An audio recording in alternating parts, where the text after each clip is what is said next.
Salut tout le monde. Quand on cherche une machine à café avec broyeur aux alentours des 300 €, on peut dire que la concurrence est rude et que globalement, on trouve du bon et du moins bon. La machine que nous allons tester aujourd'hui fait partie de cette catégorie. En effet, la Philips Series 2200, vous la trouverez en général aux alentours des 290 € sur le marché, ce qui est un poil en dessous du reste de la concurrence. Alors, est-ce que ça vaut le coup? C'est ce que nous allons voir dans ce test où nous allons passer cette Series 2200 sous toutes les coutures pour voir si c'est vers elle que vous allez devoir vous pencher dans le choix de votre future machine à café. Confort d'utilisation. Une machine à café avec un broyeur, ça fait forcément du bruit. Mais ici, on peut clairement parler de gros points faibles sur cette Philips Series 2200, qui est clairement en dessous de pas mal de machines de la concurrence. Le broyage des grains de café se situe aux alentours des 72 décibels, ce qui est beaucoup. Ce n'est d'ailleurs pas beaucoup mieux en ce qui concerne l'extraction, qui est elle mesurée à 63 décibels, ce qui là encore est au-dessus de ce que propose la concurrence. Cette Philips Series 2200 n'est donc pas forcément à mettre dans des endroits où il vaut mieux du calme, comme près d'une chambre. De même, ne comptez pas avoir une petite conversation pendant que votre café se fait, car la machine risque de faire trop de bruit et vous obliger à élever la voix si vous voulez vous faire entendre. Cela impacte forcément notre note qui va être de 2 étoiles. Facilité d'utilisation. Pour ce qui est de la facilité d'utilisation, cette Philips Series 2200 est plutôt bien pensée, il faut dire, avec une facette qui est claire et précise et qui va marcher sur un principe simple. Pour chaque mode, vous allez avoir un bouton avec une diode. Pour changer par exemple d'une tasse à 2, il vous suffit de cliquer sur ce bouton jusqu'à ce que la diode corresponde à ce que vous voulez. C'est assez simple et intuitif comme utilisation, même si c'est parfois peut-être un peu flou. On peut par exemple parler du réglage de la quantité du grain à moudre. En effet, compliqué de voir à quoi correspondent les dosages au début, mais cela reste un problème assez minime. Malgré tout, il est important de noter que cette Philips Series 2200 a tendance à être assez lente pour préparer votre café, ce qui est quand même assez handicapant. C'est pour cette raison que sur ce point, nous lui attribuons la note de 3 étoiles. Fonctionnalité.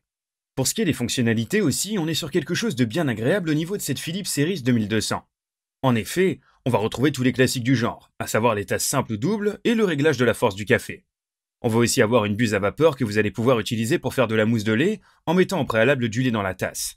Mais en plus de ça, Philips a pensé à une petite fonctionnalité supplémentaire. En effet, parfois, on a simplement besoin d'eau chaude, pour un ami qui prend du thé par exemple. Eh bien, avec la Philips Series 2200, vous allez pouvoir simplement faire couler de l'eau chaude. Ce n'est pas révolutionnaire, mais cela reste pratique et il fallait le noter. En résumé, c'est un sans faute à ce niveau-là pour la Philips Series 2200. Entretien. Comme c'est désormais souvent le cas à chaque démarrage de la machine, un rinçage a lieu pour permettre d'avoir une machine propre à chaque fois que vous allez faire couler un café. Pour le reste, tout est accessible assez facilement, comme le bac à marc que l'on peut rapidement vider, nettoyer et remettre en place dans la machine. En somme, c'est encore un très bon point à ce niveau. Si l'on ajoute en plus de ça que la machine est assez légère par rapport à ce qui peut se faire au niveau de la concurrence, on a ici une machine simple à nettoyer et qui se loge bien partout. En somme, on est là sur un solide 4 étoiles. Note moyenne. Bon, alors que penser de cette Philips Series 2200? On peut le dire directement, ce n'est pas une mauvaise machine à café. En effet, si vous décidez de l'acheter, vous ne serez sûrement pas déçu. Elle fait tout ce que vous lui demandez sans trop de soucis. Elle est facile d'utilisation et a une interface accueillante. Mais alors, pourquoi une note de 3 étoiles au final? Eh bien, 2 gros points viennent noircir le tableau.